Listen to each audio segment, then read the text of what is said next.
So here's some clips from today's chest and biceps workout. Really wasn't a very good workout. Didn't hit my goal numbers on any movement. Don't really know why. I felt motivated going into the workout. The weights didn't feel heavy. They felt good. My body weight was where I wanted it to be, but it just wasn't happening today. Not really sure why, but sometimes that just happens. So I started out with incline hammer press. Just switched from a push-pull legs type workout to I'm going to do a four-way split here. So it'll be a chest and bicep day, a shoulder tricep day, a back day, and a leg day. And I'm kind of working out the rotation right now. I'd like to still get at least 5 days in a week, but we'll see how it goes and how I recover. This is just a couple days into this routine, so I haven't even worked through it all the way yet. So after those first 2 sets were really pretty crap, I dropped down to 4-plate to side and tried to do a nice controlled set here, which at the time seemed like a good idea, but that was an extra set I wasn't planning for, and it ended up just making the whole rest of the workout even worse. Just nothing was moving, but sometimes it happens. This is a real steep incline hammer press. I don't see very often. I like going to this gym really just for this movement. It really hits my upper pec right at the clavicle line, which I always feel like I'm weak there. I feel like my chest is weak in general, but my upper chest especially. So hopefully this will fill it in. Now that I have more availability at this gym, I'll be able to hit it fairly often. And so this is usually, I should be at 10 reps with this weight. I fell way early here. Like I keep saying, it just something wasn't there today. But on the plus side, my shoulder's feeling good, and I'm able to use the grip width that I like to use. I've been forced to go kind of narrower lately due to shoulder pain. Narrower grip doesn't really affect my strength, and it may even increase my strength, but it definitely takes some of the focus away from my chest because I'm kind of shoulder and arm dominant to begin with. So the wider grip at least feels like it hits my chest better.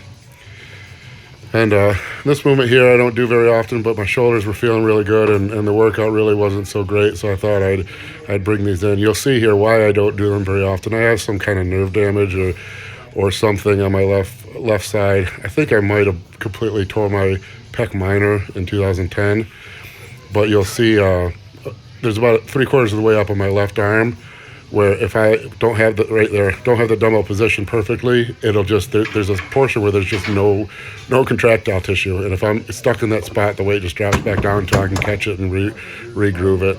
Really, really frustrating. And I think it originally started back in 2003. I did something to my tricep. And if you look closely, you can see the long head of my left tricep is kind of shaped differently, and the medial head is overly developed.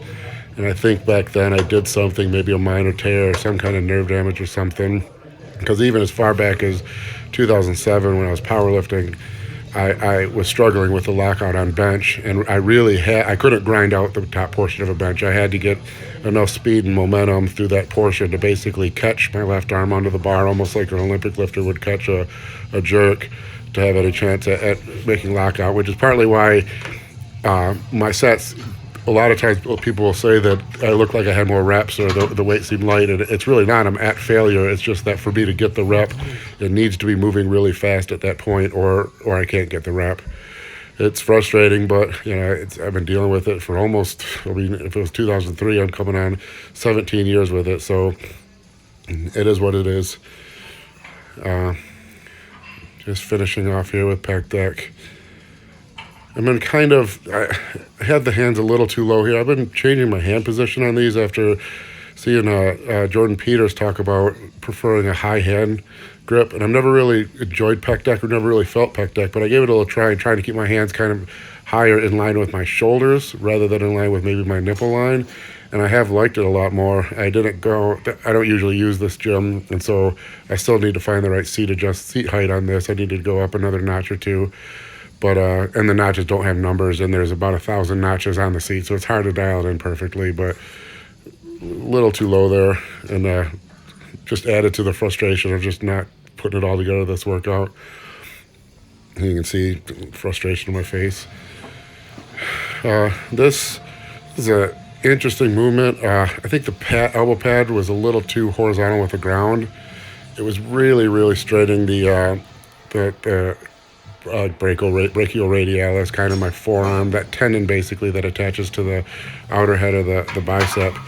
It was causing a lot of pain, burning. I mean, it's lactate, but it was not in the belly of the muscle, and it's frustrating when that's what's causing the failure point. But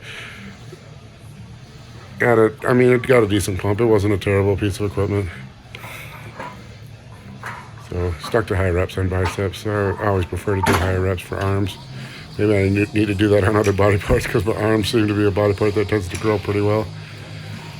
And that bicep tendon pain, or it's not the bicep tendon, but that tendon insertion with the forearm was really hurting here. It was kind of affecting. That was the main pain point of the movement, not the